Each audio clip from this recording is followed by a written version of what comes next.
chapter. Look at this. Wow. This is fire. It's more like an art piece than it is something to wear out on the course. They're not just sneakers. These sneakers tell stories. If Jordan says, let's collab, that means you're chosen. We are literally spreading the gospel of golf. Who are these guys that have this like black golfer on the tongue of a forest? The logo is me, and this is our story. Get in the hole. Here are two young men, two brothers that had a vision, who played the game, know the game, want to influence the game. There's no one that looks like us that's doing it like this. Earl and O, they're bringing cool to a sport. Reshape the culture of the game of golf. They have tapped in from a black standpoint and showing people something different. I don't want any young black girl or boy to feel how I did when I was growing up playing this game. I've never seen anything like this before in my entire life. Don't cry yet. just hold on. They breaking a big door down to inspire the next generation that you can do it. It has not been easy. They've had a lot of no's. I'm thinking that the folks that said no probably have some regrets. What does it mean to have the opportunity to collab with Michael Jordan? This is it. We can truly do this. The GOAT himself gave us the stamp of approval. So you got that MJ logo on the back of it going like this. You're in the game. But she was incredible. I know they have plenty so they can wear theirs out on the course, but I'm gonna hang on to mine for a little while. Y'all are already on fire. It was dope. It was mind-blowing. That's legendary. It's the fly-ass shoe and everybody's gonna want it. You talk about grails, well, this is ours. This can actually change the game.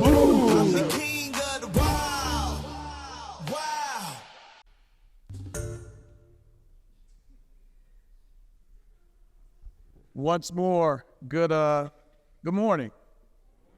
Happy homecoming to you. Happy homecoming it was so much better when happy homecoming to you. Great. We're very pleased today to be in conversation with two architects of modern culture who came from Morehouse College. First, I want to talk to you a little bit about their company, Eastside Golf. Eastside Golf has the mission of being a lifestyle golf brand that's developed to raise awareness about golf among youth and among non-golfers. The design is to inspire the culture, promote diversity, and to continue to be authentic. In terms of the mission, that was the mission. In terms of the vision for Eastside Golf is to make golf more attractive to the younger generation such that youth utilize and apply the morals and values that golf has to offer in order to better themselves and to change lives. And parenthetically, for all people to rock their apparel with full confidence while enjoying the game. The founder of Eastside Golf is Olajuwon Ajanaku, who grew up in East Atlanta. He gained a golf scholarship to Morehouse College and won a national championship alongside his co-founder, Earl Cooper. After graduating with a degree in accounting, Ajanaku worked in commercial finance for many years, but left corporate world and doings to fully engage entrepreneurship that would support his dream to turn pro in golf. Thus, Eastside Golf was born. Olajuwon Ajanaku, can you join us on stage, please?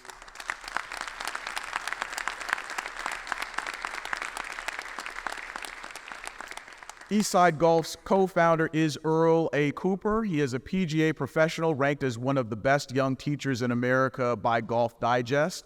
Cooper has worked as the first African-American golf professional at Detroit Golf Club and Wilmington Country Club. Cooper graduated from Morehouse College in 2011, and it's important to note that he wrote the children's book, Hello, Maroon Tiger. Earl A. Cooper, will you please join us on stage today?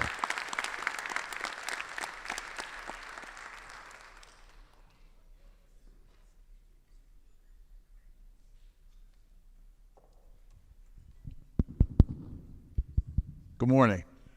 Good morning. Good morning. Happy homecoming to y'all. Yes. Excited to be back. So welcome home, and I almost say that tentatively because you all have definitely made Morehouse College your home since you've been here. So we've seen you about campus doing things, of course, associated with the golf team, but also more broadly ensuring that your presence is seen at Morehouse, even though you all have gotten some notoriety and whatnot. What does it mean to be back here at Morehouse College? Let's say at Crown Forum, but in general, what does it mean to come back? I mean, it means the world.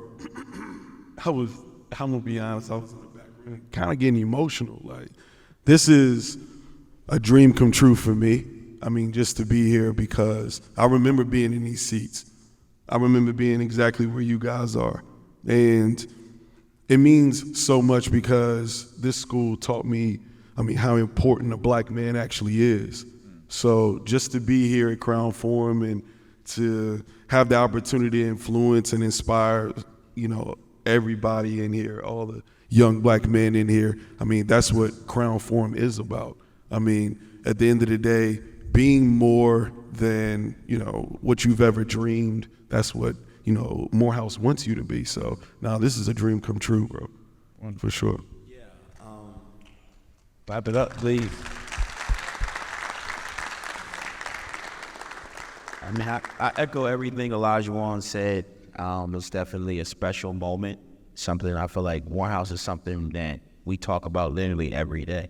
This is the place that we met. We relate to each and every one of the young men that are in the room because we once sat in those rooms, and, the professors that we still talk to. Just it's so important. We often are in a lot of these different rooms, and people look at us as a quote unquote an anomaly. Like, oh, Earl and Olajuwon, y'all doing so great things. How'd you do this? How'd you do that? And we're literally like, there's a place in Atlanta, on a red clay hill called Morehouse College, where there are hundreds and thousands of young men that have the same ideas and have even more better ideas than we have. And so that's why it's so important for us to always give back. So how is it that you all came to have as central part of your core values to be attached to this community? You talk about it a little bit, right? Of course, you said that it helped you to understand what it meant to be a man. I'm putting some words in your mouth, but a global citizen who has some type of responsibility. Obviously, you come from a background, and I do say obviously because those things aren't just sprouted up at Morehouse College. There was some impetus for you all to be here. There was some kind of reifying of what it is that your families poured into you.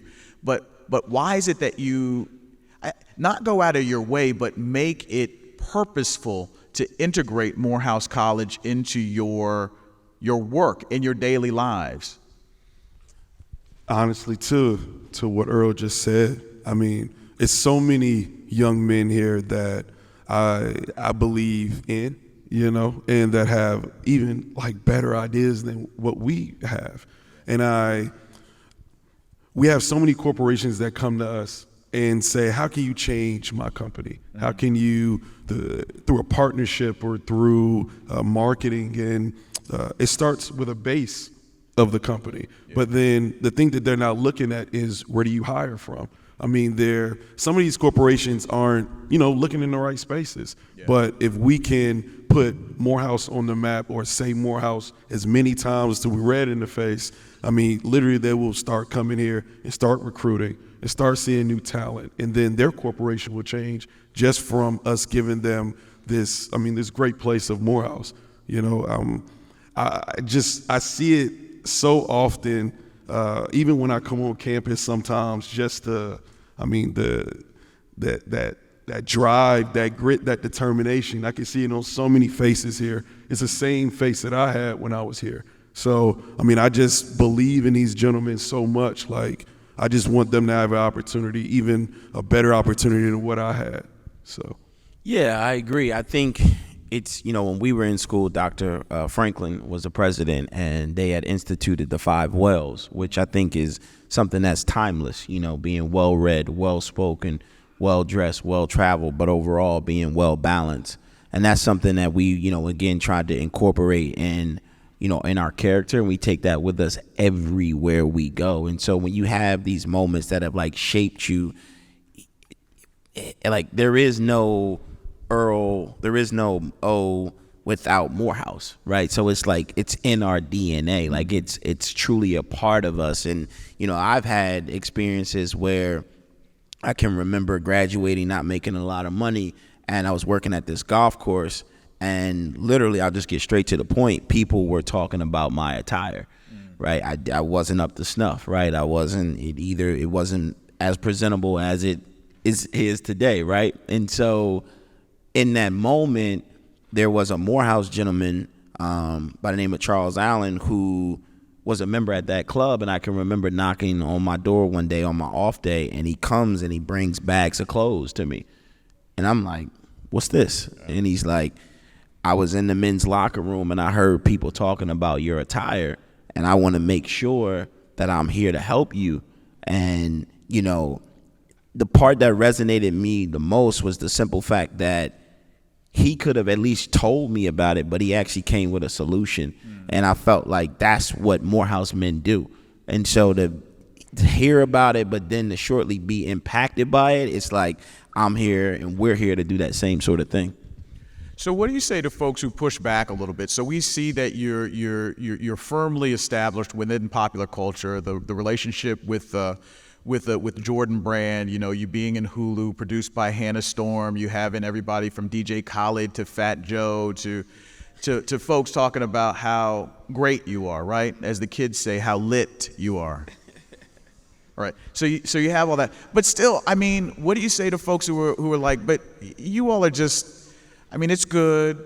We like Morehouse and all this kind of jazz, and that's all well and good, but you're just pushing respectability politics in this presentation of how it is. Golf, come on, man. It'd be different if you were talking about basketball or, Jordan, okay, this is cosign, but whatever, basketball or football or something like that, but you're operating in these kind of elitist spaces. Why are you trying to force us to be in that box? I would say, and I think it's often kind of the perspective is looked at it wrong from that lens. And what I mean by that is it takes a lot of courage and a lot of strength to actually go play golf, because you're going into an environment that you're not necessarily welcomed in. And so the beauty was, for me, being a member of the golf team here at Morehouse and playing, that's where me and O met, was the fact that I'm in a brotherhood where I'd never been a part of that. I never went to the golf course and had my brothers, quote unquote, that team atmosphere with people looking just like me. Mm-hmm. And so we felt that oftentimes golf was always this thing that people were interested in, but did never feel welcomed. And so we know that if feel welcome and we have an opportunity, that we're going to dominate in that space. And that's exactly what we're trying to do. We are literally trying to build a bridge and build an example of, look, we have a successful company. And I like to iterate this all the time, is that we're doing what we're doing and we're not necessarily playing golf on the weekends. Mm-hmm. And that's the only example that we've seen, Tiger Woods. And so if there's anyone that's a photographer, if there's anyone that's a designer, if there's anyone that is a businessman, you too can take your skill set and be successful in the golf space. So I think that's the bigger point that we're trying to get across, that, as O would say, come as you are, be your true authentic self, because that's what the game needs. The game needs each and every one of you in this room. Yeah, and honestly, using golf as a tool, I'll give you this example. If you go to a CEO and you ask them, yo, can I have 5 minutes of your time? Let's get a cup of coffee, let's talk. You might get it, you probably might not get it. Yeah. But if you go to that same CEO and ask him, yo, let's go play some golf, which is literally 4 to 5 hours, I'm pretty sure he's gonna say, yo, oh, you play golf? Yeah.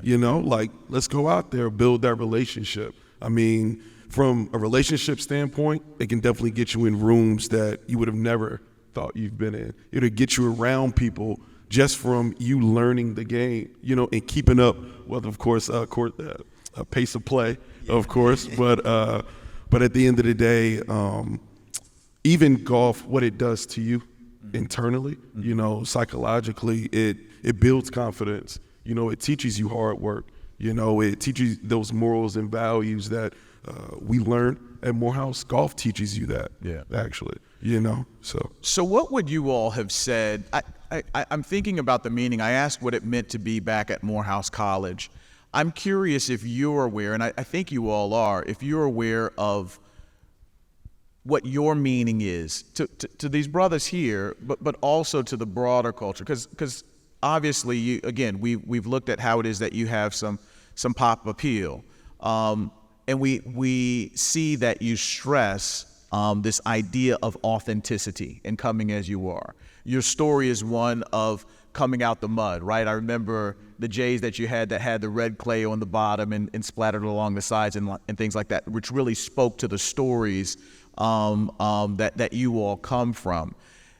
And I really appreciate you, Earl, talking about courage, because I think what happens so often is that, and I talk about this a lot in the psychology classes that I teach, is that Black folk are genius in terms of psychologically adapting and negotiating contexts.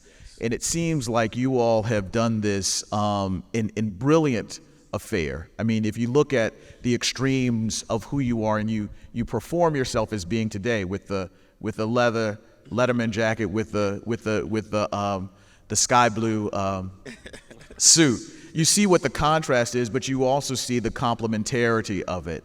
Can you talk to us a little bit about what it is that you all would have meant to yourselves if you were sitting in these seats and seeing you here today, or what you would hope that you would get from yourselves? I mean, the biggest thing that I would say is that, you know, we are all a part of this Morehouse community. And when you think about building the house, right, literally building a house, it's up to you all when you're in position to put that brick in that house and bring that new, fresh idea. And so maybe, again, I think oftentimes the legacy is so steeped and rich in history, but they did it. Now it's your turn to do it. And we can't rely on just the history of Morehouse. We have to go out and continue to shape and create. And that's why we're here. Like, we're here literally right now, bringing in new bricks and showing, okay, hey, this is where the future is going. This is what we want to see. And hopefully it's resonating. But then again, it's the responsibility of the next generation and the next generation. And we want to continue to do that. And for me, I would say usually there's an example of what success looks like, or going down this path, and it's been done before, so you can read about it. You can say they did it this way, so I just got to tweak a little bit and just do it my way. You know, but sometimes there are no examples. You know, so learning all of those morals and values from Morehouse, you know, that shaped me to actually create what I wanted to be. You know, what my passion was, it fueled it, you know, to where there's always a way. Even if that plan doesn't work, you just might have to go the long way. You know, I mean, when it comes to a goal, there's always steps. Some of the steps might be 2 days, a month. Some of the steps might be 5 years, you know, but there's always steps to get to that final goal. And I mean, if I was talking to myself, like, go step by step, man.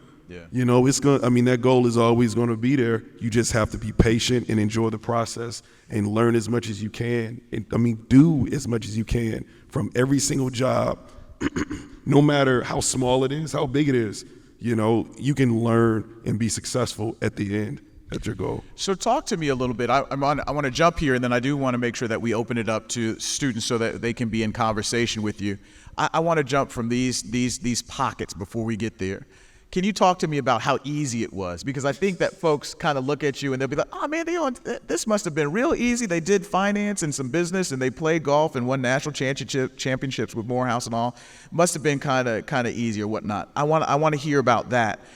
I also want to hear about you all being the first, not seeing examples ahead of you. I remember it was touching in the docu-series where you said you don't want anybody to feel like you felt when you walked out on that golf course. Can you talk about that a little bit? And I'm going to help prompt you in case we get lost. And then I also want you to talk about the Brotherhood. So the things that I really resonate with, and you know, we didn't talk, we tried not to talk backstage because I wanted this to be as authentic and as in the moment as possible. But the things that resonated with me with respect to you all is your introduction of this construct of courage. That's so important. But also resonating around this brotherhood, right? You all supporting one another and talking a little bit about a homecoming time of year when Hello Maroon Tiger came out and how Elijah Wan was helping you. Can you talk about the brotherhood and kind of what those things mean as well? Guess we could start from the end and then go backwards. But I know I put a lot out there. Yeah. So go ahead. The brotherhood. I mean, me and Earl met on the golf team. You know, we won a national championship together in 2010. And I mean, we knew how to win together. We pushed each other at practice. I remember I would come pick him up. You know, I'm staying in the suites. You staying in the suites too. Yeah, we both come out to the Camry, you know, and head right on down to Johnny White down Cascade and get to practice and always push each other. And, you know, it formed a brotherhood because we knew we were bettering each other. Yeah, I want to add real quickly because there's a, and this is kind of dating us a little bit, but I can remember we just won conference. We had an amazing year that year, and we're headed off to go play at Nationals. And literally, O has a video camera, and at that time, again, it's not like the cameras that we see today, and it's like really blurry. And we play like 6 holes, and literally he's like, yo, so we're recording each other, we're doing what we do, and he's like, man, you see this hand right here? Next time you see this hand, it's gonna have a national championship on it. And I think I say that to say it's more of a metaphor and kind of, you know, just the example of who he is and the vision that he has and the confidence that he's exuding, and like, yo, we want to have a national championship, and I'm proud to say we went out and won that national championship. But again, it was having that mindset, you know, and I think being supportive of that mindset, you know what I mean? Whether it was something that I wanted to do, and, you know, and writing Hello Maroon Tiger, and, you know, that came from something because I was more of I wanted to be a part of that legacy. You know, you come to Morehouse and you hear about that legacy, and you like, what impact can I have? And so, but couple that with having, you know, my best friend supporting me and sacrificing his homecoming to go sell books. You know, I'm up there with the books and, you know, $15, get your book, you know, and I'm hustling. I'm pulling a luggage, book bag full. Yeah, book bag full. Yeah. But, you know, him supporting me in that way, and you translate to Eastside Golf, it was the same sort of thing. You know, when he called me and was like, yo, I need your help. We want to do this. I got this idea. Let's do it. We put the book bags on, and we was hustling, you know, outside the book bag again. But how do you do that and have that much trust? Because I think that, you know, founder, co-founder, there can be some competition. I imagine that somewhere along the journey, as things started popping for you all, somebody might have been like, nah, for real, you don't really, I mean, and really you're the one, you know, like I've actually heard like one's the nice guy, one's more difficult and all that kind of stuff. You know, how do you do that? How do you negotiate and ensure that is it just because of what you've been through together, how you complement one another and you know how to win together? How do you remain brothers in the midst of a lot of noise that suggests you can be better being my brother, or you can make more money or do something like that? Just over the years, anything that we were trying to do with our lives, we were supportive of it, no matter what it was. You know, he was a part of a program called HBCU Week, and I remember he would tell me some guys would want to come up there and get paid, or some guys needed, you know, a lot of apparel. I never asked for anything. This is my guy. Like, I'm just going to come up, well, what you need for me to do? It's still the same way now in business. Like, that's the only way to be successful. Like, that trust over the years, and I saw his goal at the end of the day, and that was my goal. You know, I wasn't in that field, but I saw his heart, I saw his goal, and I saw where he wanted what the world to look like and who he wanted to help and why. You know, I trusted that. So why not trust that with one of my dreams? Or, you know, somebody that would go that hard for something that they believe in, and I'm creating something that I think that, our passions are golf, and I know he would go just as hard for. Why not bring him in? It was easy. It really was like an easy choice to this is my guy that had my back for just so many years. Yeah. I mean, and to that point, I think it is just communication. And you have to communicate because, yes, there are, we've had incidents where someone has, said something about me or about him or, the things that you all will experience, right, as you continue to climb that ladder. Like you said, hey, you can do it on your own. He could do it on his own. And I think the beauty is, and we often kind of joke about this with our company, is that people don't understand the relationship that him and I have, right? And so he may be in his role, I'm in my role. He may be out in Hawaii, I'm in New York, or some people ask all the time, how can you guys run a company and he's in Atlanta and you're in New York? Well, I'm like, I talk to him. Yeah. Like we communicate, and we've been communicating that way from the beginning. Like I'll never forget one day, literally Eastside is probably 8 months years old, and it's like in the middle of COVID and we're just grinding and just up working. And I had a question. I'm like, man, let me call this dude. And I call him and it's 4 a.m. Yeah. And like, it was like a FaceTime. And he's like wide awake. We both are like on some telepathy, like wide awake working, you know what I mean? And it's like, nah, this is my guy. Like you get reminders of these moments of like, nah, we're still aligned. And it's hard to explain because it's years of alignment that we've been on that page. And if there is a misalignment again, he'll be like, yo, bro, I got to talk to you. Yeah. Let me holler at you. Yeah. And again, it's never, as I've learned, he's not ever attacking me and I'm not attacking him. It could be just the moment. And I think people internalize often that moment of like, you're coming at me. Yeah. Like, why are you coming at me? And it's like, no, I'm addressing a moment that made me feel a certain way. Let's talk about the moment and then let's move on. And so that's, and it's constant. It's a constant evolving situation because we're constantly growing. There's more and more people. But at the end of the day, we're never too busy. I'll say it like this. I have never told him, yo, I'm too busy to talk. One thing that we've not said, we've not named it, but there's a love you all have for each other, right? That's demonstrative. Yeah. I mean, it's you can feel, you can see it. You know what I'm saying? The brotherhood and the love. I so appreciate that example that you all have.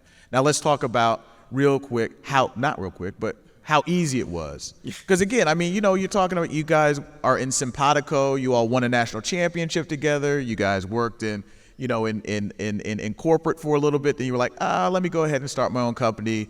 Holla at Michael Jordan real quick, get this partnership, and then boom. Was it that easy? No, it wasn't that easy. It was not that easy. It was, man.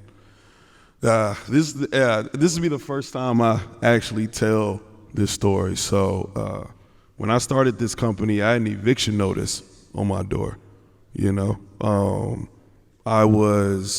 I had a mentor. It was a couple of things. So I had a mentor at the time, and he was like a president of a bank. And in my previous job than this, I was a regional sales manager in commercial finance. So right there below the VP position at this finance firm out of San Diego. And, I get home and I'm just like, dang, this ain't it. Like, I want to turn pro in golf, but I knew it'd be hard to find sponsors, So basically, why not take the entrepreneur route to sponsor myself? But it started out as just me making a logo, and the logo is me, So went to my mentor at the time, and, I was like, imagine going to the president of a bank and saying, I want to start an apparel brand. And first thing he says is, only 1% apparel brands make it out of the 100% that go for it, right? And I'm just like, yeah, but I know I can do this. This is different. This is golf. I haven't seen it this way. I have a good feeling about it. I have a great feeling about it.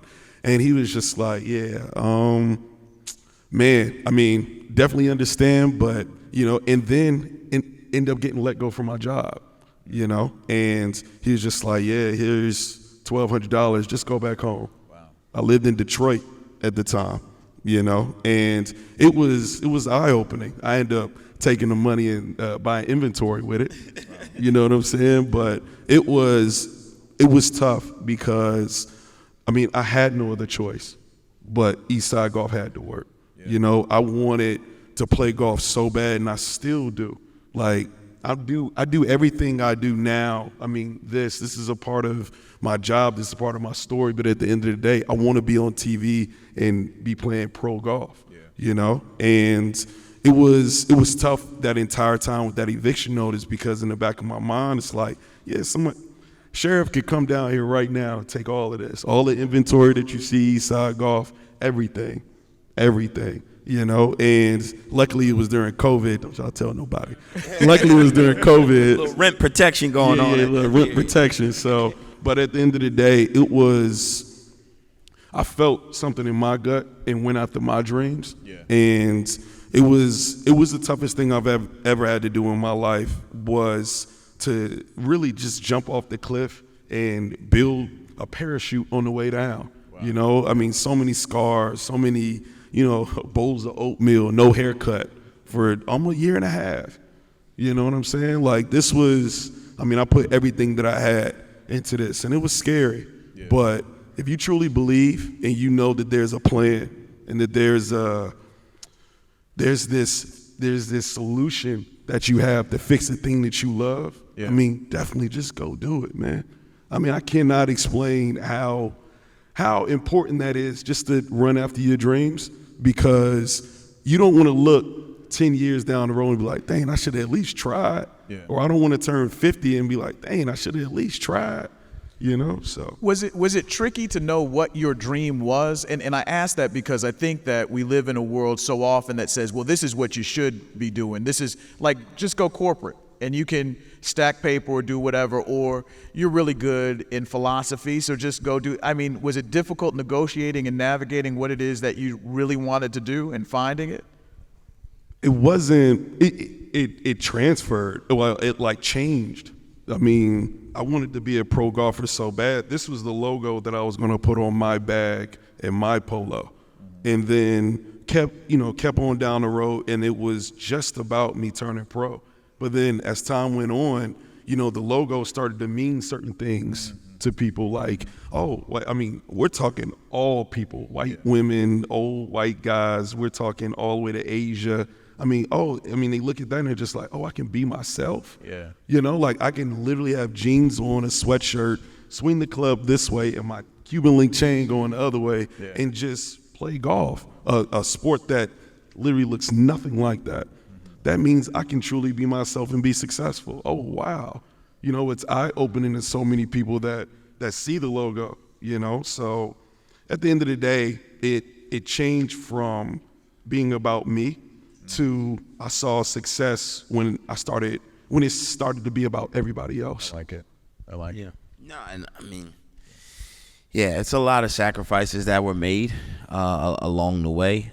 You know, again, I think seeing believe in something so much, it gives you confidence, right? It's like, man, he really wants this. And, you know, I often joke with him now. I'm like, you're the only person that offered me a job with no salary, you know.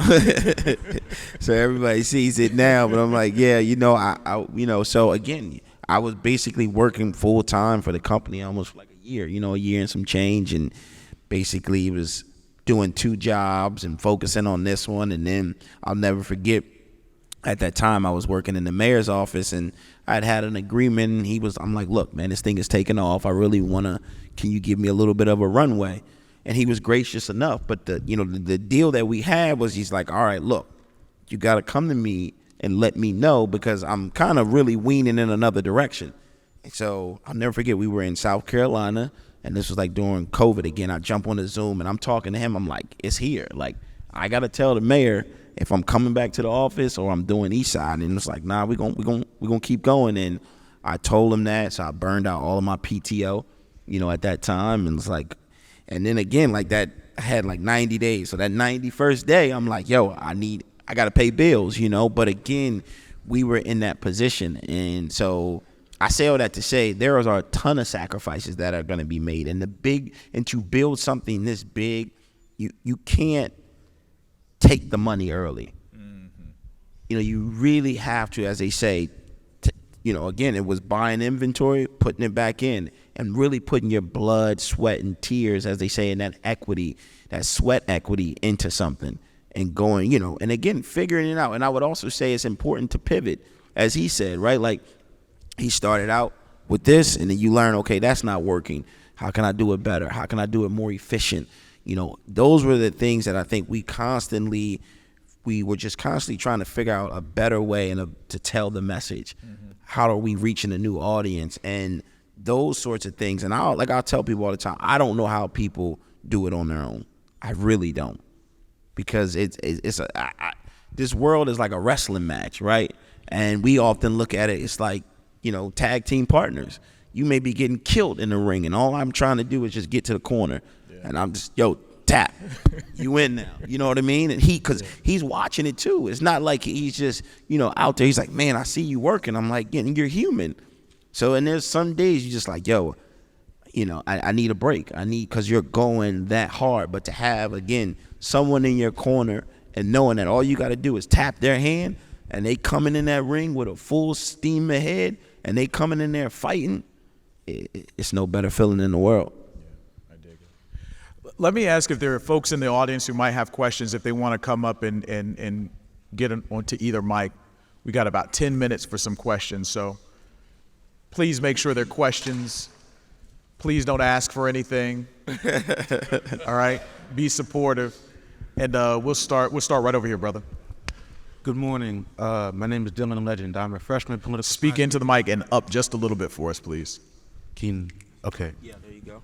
Good morning. My name is Dylan Legend. I'm a freshman political science major from Atlanta, Georgia.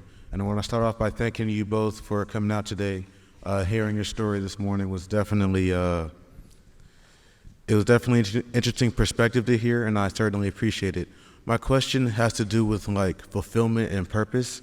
And when do you think that you guys found that fulfillment through your purpose, and how do you think that benefited you overall in your lives so far? With golf, if you get the chance to get out there, when I started playing, well, first off, my dad wasn't around as much as I would have liked for him to be. It wasn't by choice, but when I went out to the golf course, there's so many entrepreneurs, lawyers, doctors, people, corporate people, just people with positive influence that I learned from, and when I just down the road, when I learned that they were teaching me how to just be a better man and a better person, I wanted to give this game of golf to so many more. I can be whatever just from the game of golf, and really network with whoever just from the game of golf. Oh, this is for me. And on top of that, be able to build the black economy at the end of the day just with the game of golf.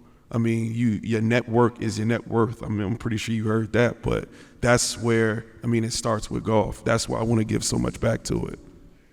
Thank you. Good morning. My name is Evan Watson, business administration major with concentration in marketing with a minor in psychology from Michigan by way of Atlanta, Georgia. And one thing I want to ask is, I know earlier, you said going into this business, it's like jumping off the cliff and then building your parachute all the way down. So when it comes to something that you love, like something you're really passionate about, how can you speak on resilience in that case, being able to bounce back from difficulties? Because we jump off a cliff with no parachute, you got to be resilient. You got to figure out how to recover from that. If you don't, it's over with. So how could you speak on that? At the end of the day, who do you want to be, and what are you willing to do to get there? It's, I know a lot of people ask the question of how do I be successful and what does that look like? But at the end of the day, it's who do you want to be? Because who you want to be, then you can find a solution for everybody else to run that same route, whatever that is, and I'll explain it this way. So who you want to be, it says that it's so many different ways to be that just by reading, just by going through life. You have to have so many experiences to learn. But then you take all of those experiences, you put them all together, and then you run down this lane. But then you're going to have the bumps and bruises. But then there's sometimes there wasn't light at the end of the tunnel for me, you know, but you just have to believe. I mean, if this is what you truly want to do, you're just going to have to believe, brother. You know, like that is, I can't even explain where your mind has to go, but it just has to be exactly only on that. Only on that. If you do that, I mean, I guarantee you, and you trust that there's light at the end of the tunnel. Trust God that there's light at the end of the tunnel. It will be. Thank you. Good afternoon. My name is Jalen Roach, a junior religion major from Atlanta, Georgia. And my question was, during those times when you was getting those easy, but at the same time, as he said, I mean, having that determination, that conviction, but I think it's also about your environment, right? And so being able to pull from, whether it's, you know, listening to Eric Thomas or, you know, Zig Ziglar, like the mind is an amazing thing, right? And so like we often see it from, you know, different phobias and things of that nature, right? Where people may claustrophobic and they feel like they can't breathe, but in fact you can breathe. But you can literally almost kind of trick yourself in the sense of like educating your mind, like, hey, no, I can do this. I can do this. And no's are to be expected, right? The bumps are to be expected. And so when you get hit with the no, when you get hit with the bump, it's not the end of the world. You should have already expected that. Like, you know, we're talking to the team and I'm like, the approach is you need to plan for the worst, but expect the best, right? And so the game plan is that this is not going to work. As O has said before, we'll be in meetings, it's like, all right, well, what about this? What about that? So we're constantly planning if none of this works out, what happens? And then we come in with this amazing game plan. If nothing is going to work out, we're already prepared what could go wrong, but then you switch it and you say, all right, we're going to expect the best. I'm going to apply this game plan where I already have put these things in place. So again, it's not necessarily about the no. It's not necessarily about failing the class. It's not necessarily about, you know, people not supporting you. It's more about saying, okay, I expected all of those things. In spite of all of those things, I'm still going to surround myself, even if, again, like I said, even if you're surrounding yourself in a world where it's not necessarily real, but every day you're listening to motivation, or every day, you know, you're reading or figuring out a place to really pull that motivation of where you ultimately want to go. Thank you so much.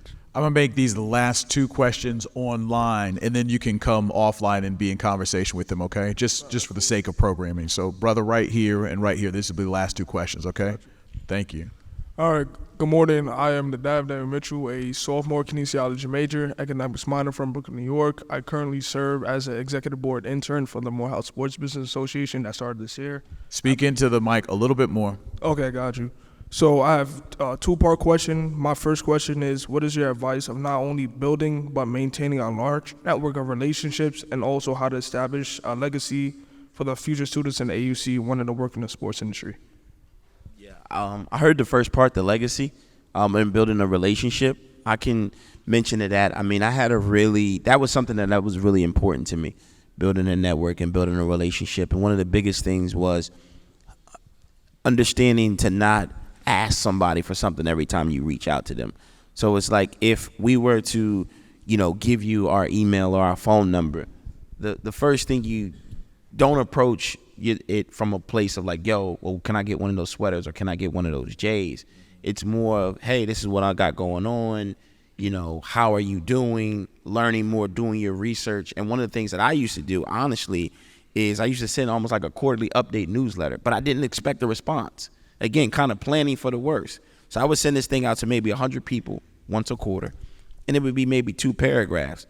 And it was just a way to update people on what I had going on, because I learned very early a lot of opportunities come when it's top of mind for people. So you may say it now like, oh, I need an internship in, you know, at an NBA team. Well, I may not have any connections, but if you're constantly at top of mind, a year from now, I may have a connection. And if you're constantly updating me, then that's another way to build those relationships. Thank you. Yeah. Thank you. Good morning. My name is Manuel Rodriguez. I'm a sophomore economics major, political science minor from Foxborough, Massachusetts. I know you talked a little bit about how the role that golf plays in corporate and elite circles, how that's more of a it is a professional sport, but it's also a way of getting into those high-class circles. What do you anticipate as players of the sport and having this company? What do you anticipate the role that golf will play as it becomes more black or it becomes more of a widely played sport amongst minorities?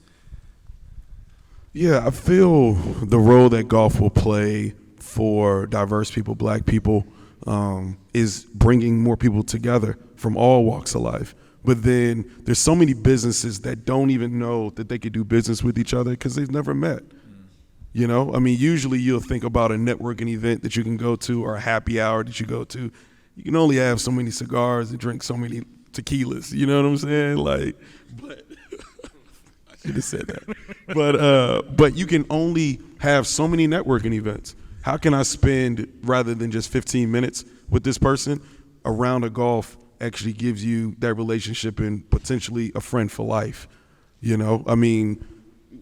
Yeah. And I would just add quickly to that, I think you all are going to kind of shape what golf looks like, right? And so you all are going to come and bring those new, fresh ideas. We're kind of bringing that bridge, but you all are the ones that, as O has alluded to, it's about you being your true, authentic self. So Eastside may get you interested in golf, but then you're going to bring a whole new host of folks, and y'all going to figure out ways to bring golf to whatever it looks like. Again, this was his vision of golf. The logo was him, so it's more about this is how he saw it, but it's important for you to kind of bring your brush to the game. Thank you. Let me ask this. Thank you, brother. Let me ask this. So we're getting ready to wrap up. There are two things that I want to make sure that we do here, because you kind of, you talk the talk and walk the walk. So this idea of being well-balanced, these constructs around values and morals that you believe in, can you tell us two things? One, how can we support you? You know, you definitely have supported us and pour into us. How is it that we can support you? And can you talk to us briefly and quickly about the Change campaign, right? About what it is that you all are doing with that. Yeah. To support us, we have our website. It's eastsidegolf.com. We also have an app that I would encourage each and every one of you to download. It costs no money. It, again, would help us out a lot if you go and download that app right now. It's Eastside Golf. It's on the App Store for Android and Apple. But we put a lot of content on there. We actually have a homecoming special right now that we're running with a nice discount. So definitely take advantage of that. 20%. You saw it? All right, yeah, you doing your homework? Yeah. So because of you all, we're giving a 20% discount right now on the website, and we have a lot of fly gear. We have a lot of footwear. So those are the ways that, again, you can support us. Again, following us on Instagram, getting on the website, and downloading the app. Yeah, and the 1961, well, I designed the last collaboration that we just had with Jordan Brand, and it was 3 shoes. It was the Jordan 1 High, and then it was the Jordan 80G, and it was the Jordan Retro 6. And I named the collaboration Change Period 1961 collection. Now, 1961, it was the year that the PGA lifted their Caucasian-only clause. So there was actually a law written in with the PGA that said if you were not a white male, you could not be a part of this organization, period, before 1961. And so it wasn't, I didn't name it that to badger the PGA, but it was more of this is where we were. Yeah. How do we intentionally move forward and close that gap and be intentional about it?